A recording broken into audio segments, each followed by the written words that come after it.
Hello and welcome to the Viktor Frankl Meaning Academy podcast. I am one of your hosts, Dr. Daniel A. Franz, Dr. Dan, much more simply, with my good friend and colleague at the Meaning Academy, Dr. Baruch B. Halevi. B, how you doing, my brother? I'm good. It's Friday as we're recording this, heading into a weekend off to California next week on a family vacay. So looking the road ahead. Very nice. Where are you going in Cali with the fam? It's not so much where we're going in Cali; it's getting to Cali. We're doing road trips, so we're stopping along the way. Gonna have some fun little outings and cool places. And then my wife is born and bred in Los Angeles. It's where we met back in the day when I was living there, and so go back and visit some of her family. You know, it's we have a topic coming into this, but I was actually thinking about what you were just mentioning earlier this morning before we recorded. You know, we are coming into a time for most people, a downtime, right? In the U.S., whether you're pagan or Christian, or even some Jews celebrate Christmas, and then afterwards, coming into Christmas, it's the hustle and bustle of this week leading up to the 25th, right? Pretty busy. Everybody's talking about getting stuff done and cleaning the house and preparing food, and then we have the holiday, and I think it's pretty much there's been a lot of social media jokes in the past few years. So that week between Christmas and New Year's is just a dead week, and especially if you have children in school, or if you were or are married to a teacher or friends or teachers, right? It's almost like a 2-week, 3-week national holiday where they all stop working, but some of us continue to. And I was wondering, I was going to ask you, what do you do during that time? What's your downtime? And it sounds like you're going to be doing some traveling. I mean, definitely. My downtime, though, is usually filled with, some combination of contemplation. It can be Mm-hmm. meditation. It can be, going on a hike. It can be journaling. But I always try and fill something with that, restorative process. And then the other piece of it is the flip side. I guess as I'm describing it, it's really Frankl 101. That's how I sort of receive and fill up, and then how I contribute what I create, off my beaten path, my book that I'm working on, and Mm-hmm.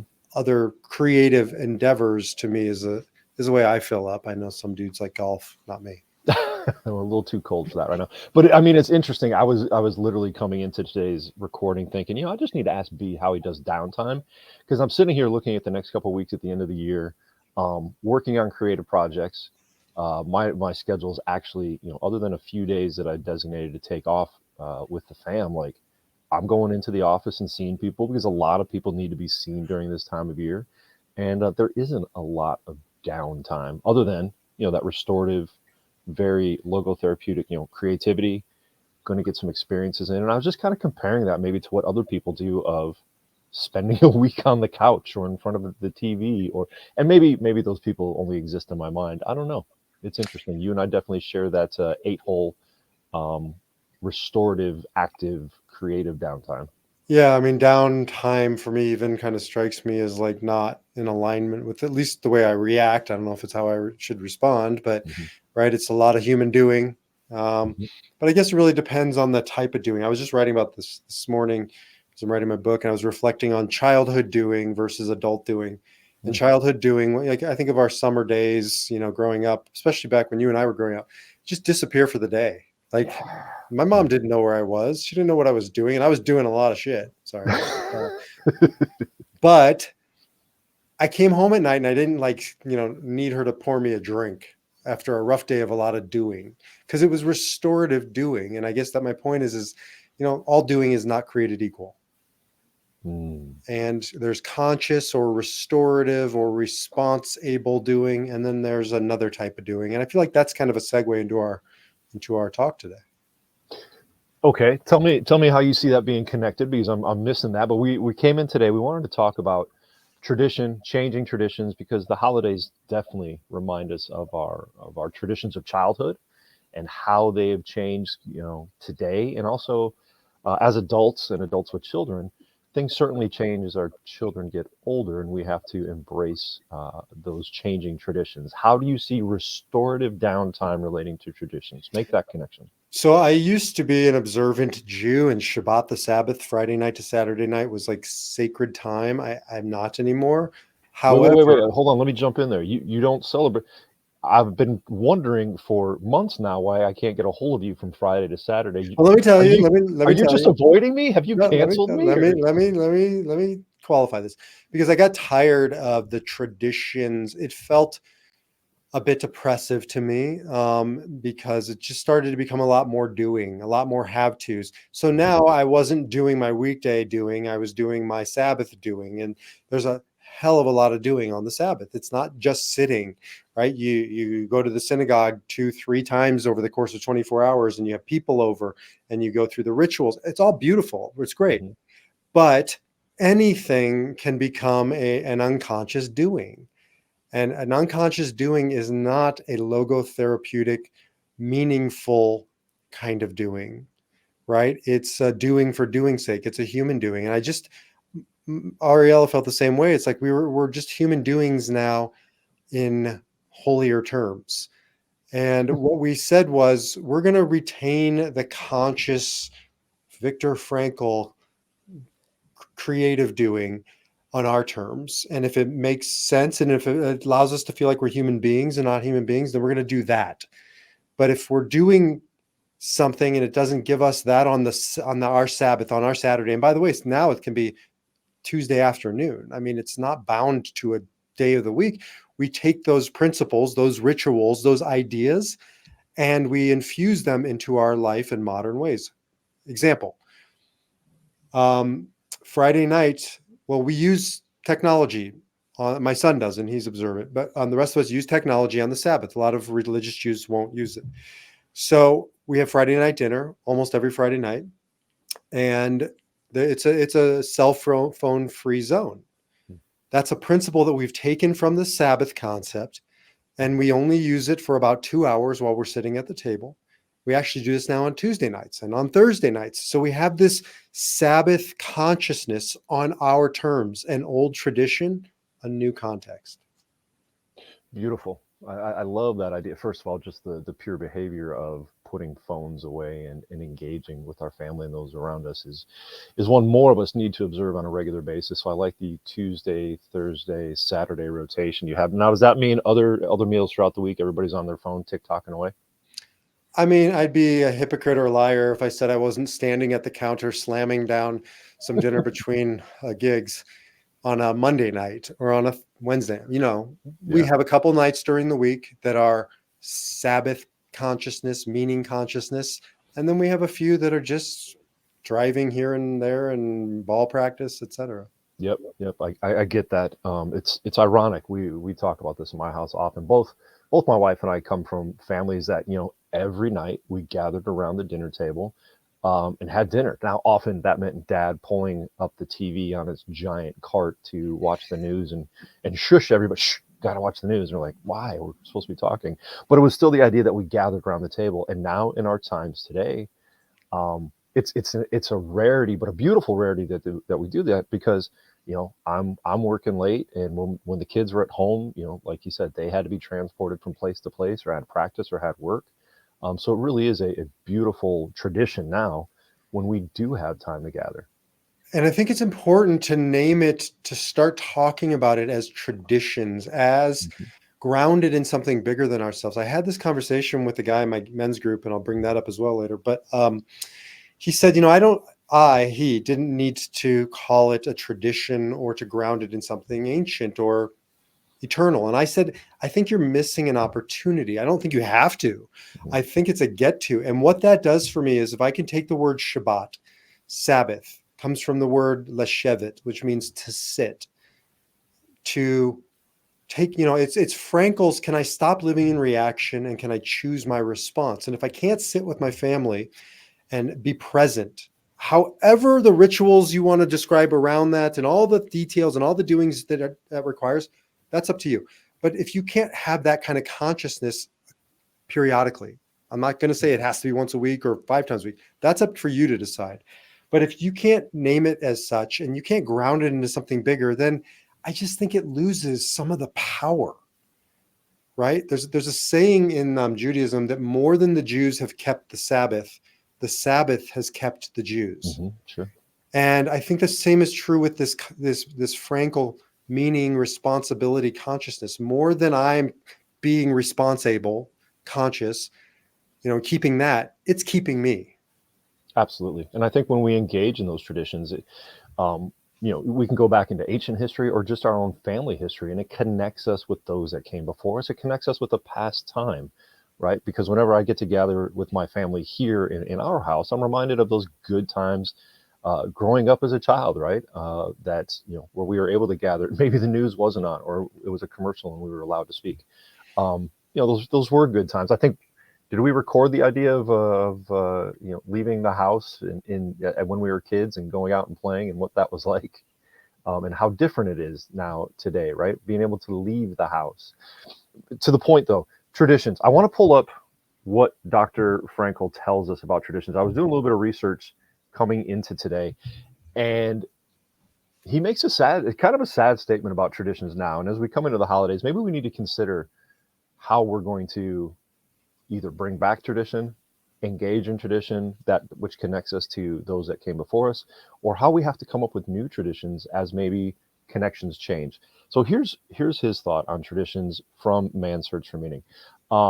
At the beginning of human history, man lost some of the basic animal instincts in which an animal's behavior is embedded and by which it is secured, right? So we lost those instincts, we changed, we gained consciousness. Such security, like paradise, is closed to man forever. Man has to make choices, as you were saying, B.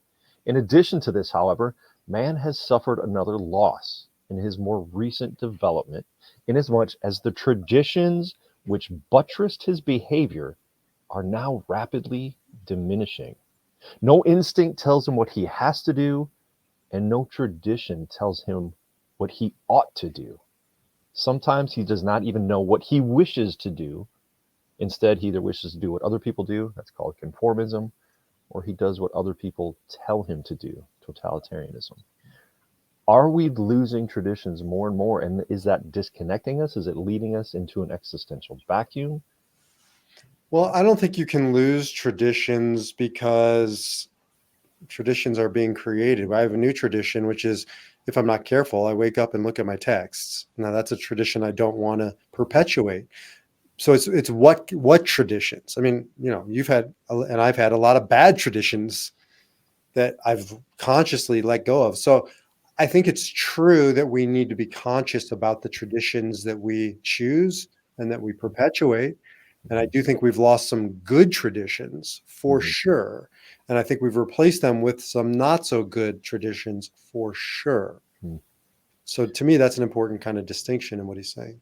Yeah, and I think also what you were saying earlier, being conscious and mindful and response able to what traditions we want to engage in, right? Like that idea. Now, B, you gotta tell me this. Why don't you want to wake up and check your text right away? Why not wake up with your phone in your hand, igniting your brain and waking you up? Isn't that what everybody does? I think actually it is. And I think there's I know there's an arrogance since the time of Adam. This is not like new. I don't love picking on modern people because if we're any different, because Adam in the Garden of Eden got himself into some trouble. He was a workaholic and he forgot to tend to his wife. And if you don't tend to your wife, snakes enter the garden and you lose the garden. So Mhm. he just got caught up in his own traditions, maybe a little more simplistic, but we do too. So, but I just want to say, you know, we're so arrogant because we think we don't need traditions. Mhm. Human beings will create traditions out of nothing. I'll create traditions out of the way I first put in my contact lenses, and then I always have to do my right one and then my left one because my right one's a different prescription than my left. And then I go to the toothpaste, and then if I don't put the toothpaste cap on, blah blah blah, all these different things. And I don't think I don't need traditions. I'm creating them. I'm literally in this repetition all day, every day. And my thinking is that way. So you ask, is it bad? And I know you're saying it kind of facetiously, but one of the problems with checking your text is what they say, neurons that fire together, wire together. Right. And now I'm just sort of in this groove of unconscious I would argue, negative traditions. Yeah. Yeah, agreed. I like your cute little statement there. Well, how's that go? Neurons that fire together, wire together. I Yeah. don't recall that in any I of think my textbooks, but that's I do I like think it. it's Steven Pinker. I think so. I think you just made that up, but I like it. And that's true. When we repeat a behavior, we are actually growing new neurons that make it easier to repeat that behavior and more difficult to stop. And so we have to be conscious of those behavior patterns, but then also conscious of the traditions we are engaging in, right? So you're talking about the traditions, the patterns of daily life, but then there's also the patterns and traditions of well, holiday life, of December life, of January, of a new year, and things like that. What are the traditions we want to engage in during this season? One that we just talked about a little bit ago: restorative downtime. That week for you is a week off, or if you take time, make sure you're using it in a responsible way. Spending time with family, meditating, going for a hike, doing some family trips, right? Planning for the new year. It's kind of funny.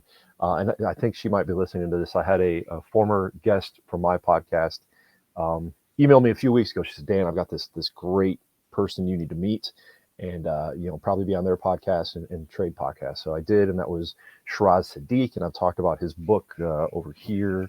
Well done. It was great. Had a great time. It took time though, and so she emailed me just yesterday. She said, Dan, I've got 3 more people you really need to meet and interview, and they were great people. And I said, Dr. Chris, right now at this time of the year, I'm not sure where I'm going. I know, and she even admitted, she said, I know you're working on that big meeting academy project. And I said, that's full swing. I've got another side project, and I've got my clinical hours, the people that rely on me to show up every week. I said, you're going to need to give me a couple weeks. I need to figure out, I need to do some discernment and figure out where I'm going.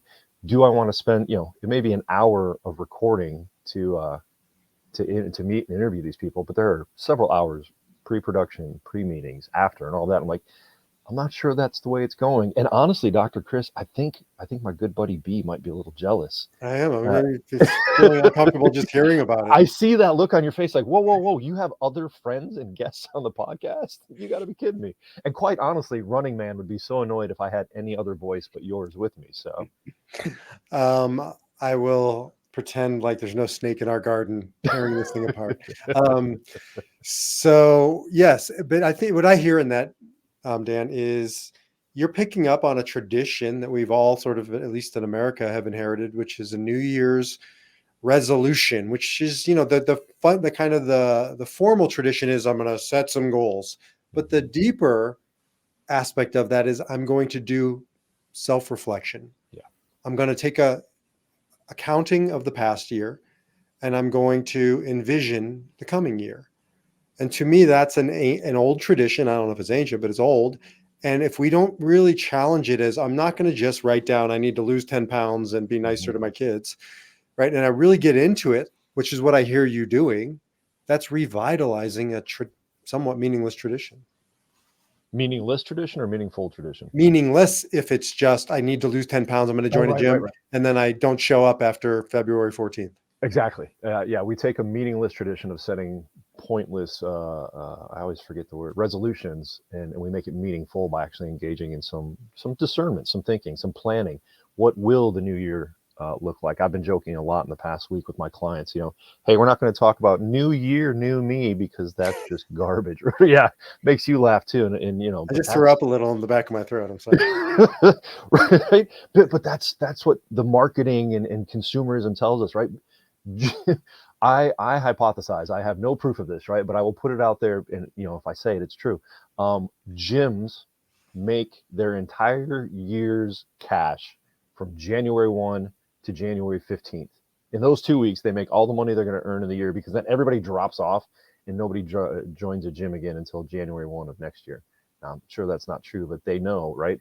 Big marketing campaigns for gyms right now. New year, new you. Let's get to the gym. It's like, how about we make more sustainable lifestyle, life changes, more responsible changes to our traditions coming into the new year? So I'm not going to beat up on New Year's resolutions. I usually save that for January 1 anyway. Yeah, we need another podcast. Yeah.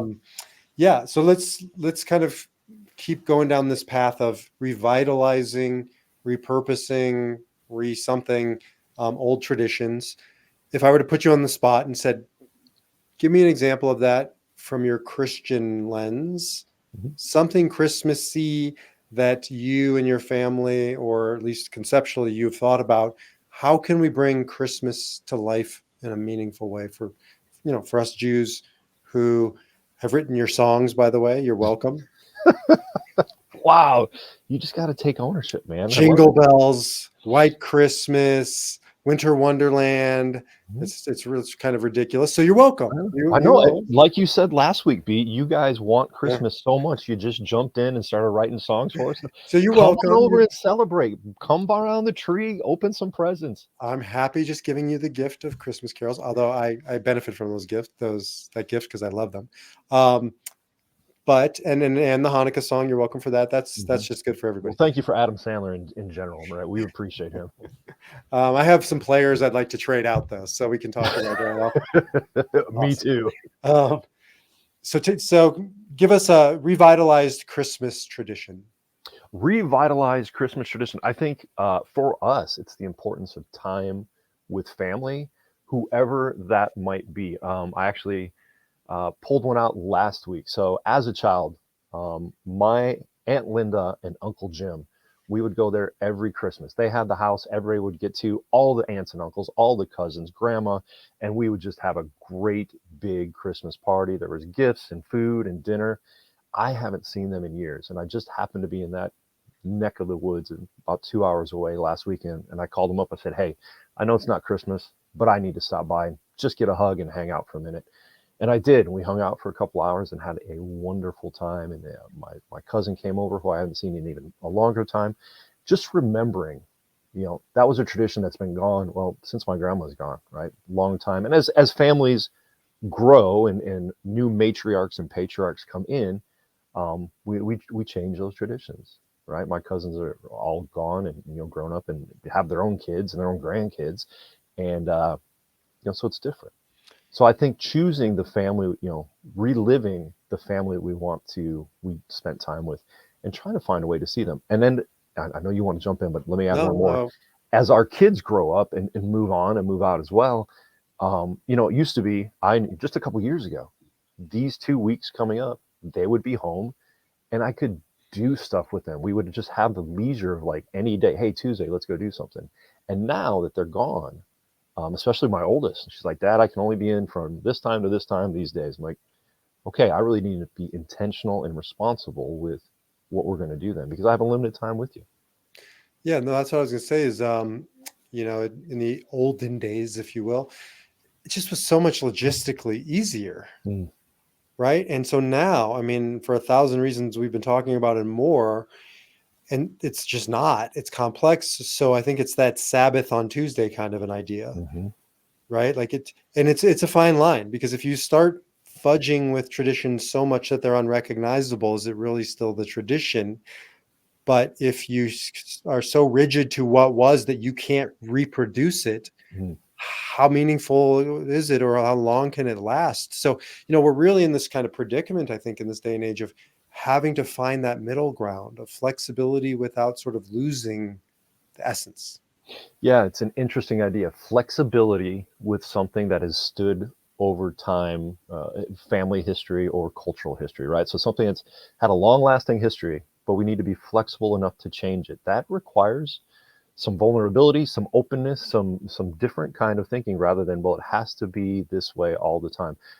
Interesting idea on that. So we have gathered at my in-laws every Christmas day for probably at least a decade, maybe even more since we moved up here to Farmville. That's changing this year. And I'm telling you, half the family is losing their ever loving mind, because that tradition's changed. We just don't know what to do.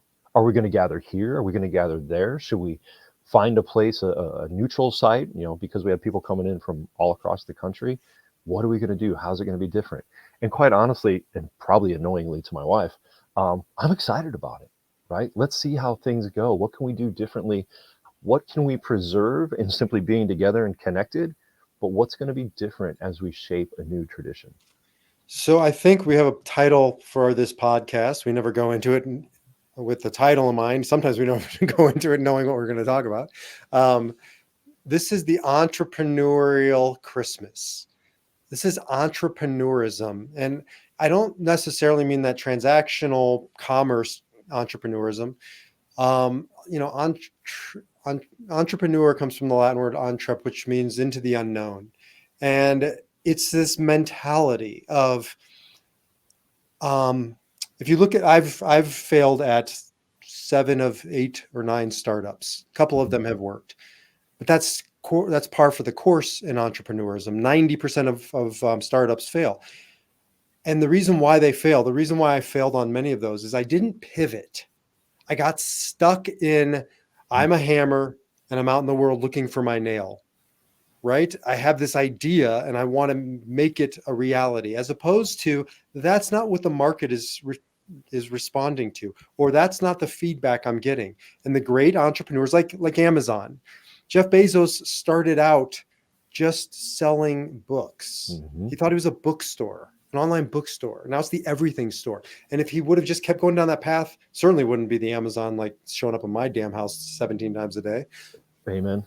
But, great entrepreneurs know when to pivot, and they hold on to like the essence of the idea, but they make it live. And I just think that that's part of the challenge of modern day religion. It's so damn stale. And I know this from firsthand from the Jewish side of things. It's so stuck. It's so dusty. And we've guarded. It's like it's become a museum, right? Where, let's go look at how grandma and grandpa used to live. Don't touch, right? Don't touch. This is just in a museum. We just look and we say, ooh, isn't that wonderful? And then we just leave it behind. That's my riff. Well, bonus notice for, I know Running Man's a big fan of this and many listeners are, but faithful listeners, I do have to point out, you've got 2 language lessons today from the good V, right? 2 language lessons, entrepreneurism and Shabbat. Okay. Yeah. So that's 2. I don't know. We might be able to get the hat trick and go for 3. We'll see here. I'll see if I can set B up with one. I feel like it's that Eddie Murphy skit from Saturday Night Live, Mr. Robinson's Neighborhood. Remember that? I do. Totally incorrect. But he would always have like these moments where he pauses and he goes off to the side and has this commercial, right? So this is brought to you by entrepreneurism. That you're right. I mean, I think it's, well, first of all, your entrepreneur spirit, maybe it's the addition of me to your team, or it's surely the beautiful Dr. Elise that, we just pivoted last week ago at the Meaning Academy with, your search for meaning. But I can definitely relate. I was taking note of all of the coaching and projects I've engaged in since COVID, but maybe even before that. And the different projects I've started and then either pivoted into something completely unrecognizable, or just had to say, you know what, that was a good bit of learning and I've got to put that aside for now, for a later time. And I think that's the nature of what we're talking about here when it comes to traditions. In changing times, and we I don't know, we haven't seen such times changing in a long time, right? Because of our technology, we get to make these big changes. We can hold on to what was and try to maintain some of those traditions, but we have to have the flexibility to build new ones. Because without that, I think you're right. Not only does it become stale, it becomes damn stressful, right? It's hard to make everything like it was 10 or 20 or 30 years ago.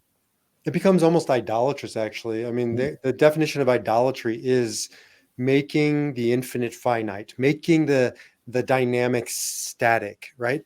And you can turn anything into an idol, like Christmas shopping. Like that's now synonymous with Christmas, but if you can't afford it, you end up working yourself into a hole. Then you have to work more, then you're stressed, then you yell at your kids, and then you die early. And that's the Christmas spirit, right? As opposed to, look, I got to get back to the values. I'm going to hold on to those. I don't want people to hear me saying, be entrepreneurial and like pivot and do your own thing. It's get back to the core values that this whole thing set out to do. Hold on to those, but the form that's not the point. How you express those values has to work for you. Yeah. I saw a post the other day. Any holiday that forces you to go into amounts of credit card debt that you can't manage really isn't a holiday. And that's a responsible choice we have to make. Yeah, why would you want to do that? Now, again, faithful listener, those of you out there wearing hats, I ask you please to celebrate the tradition of a hat trick. That is 3 language lessons from B today. I don't even think he knew. He defined idolatry. Now, we did not get the Latin roots of idolatry, but we did get the basics of it. I call that a hat trick. 3 All right, goals, all 1 right, all right. century. It comes from the Hebrew avodah zarah, which means work. This is like you're just like feeding the junkie over here, right?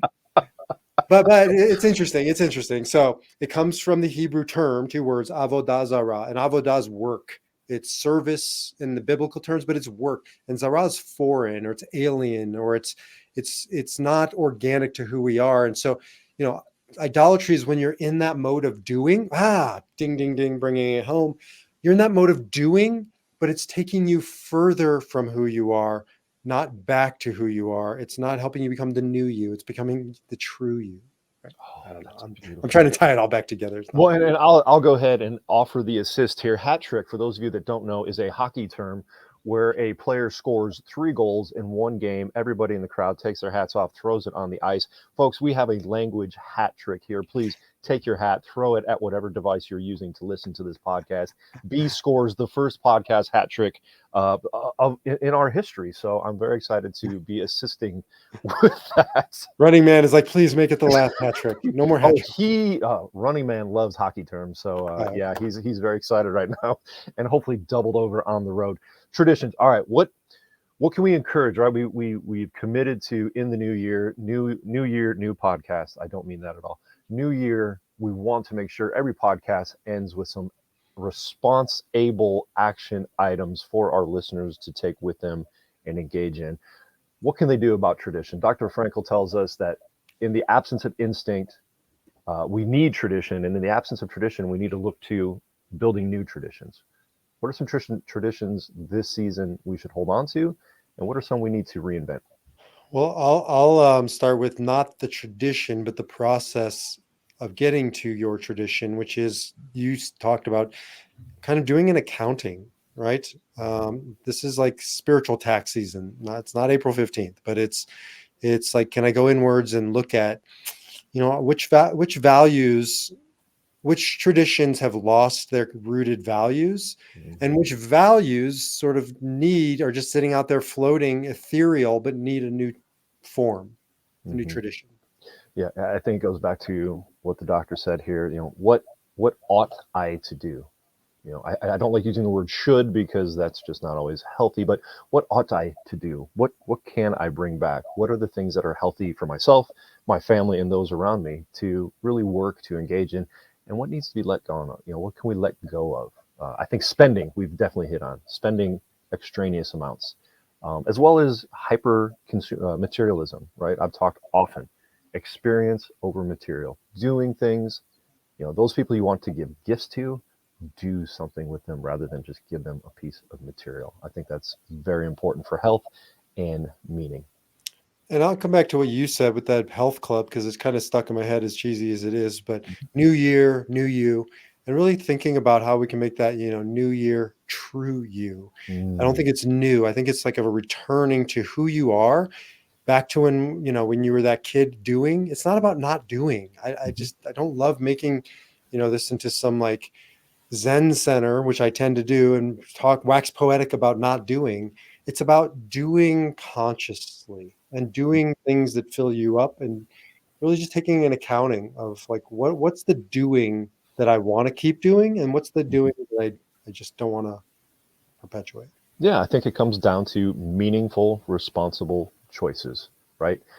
We talk often. You have the opportunity to discover meaning in every moment, in every decision we have, and we're confronted with thousands, millions of decisions every day, but some really key ones during this season where it comes to loved ones and family and tradition and spirituality.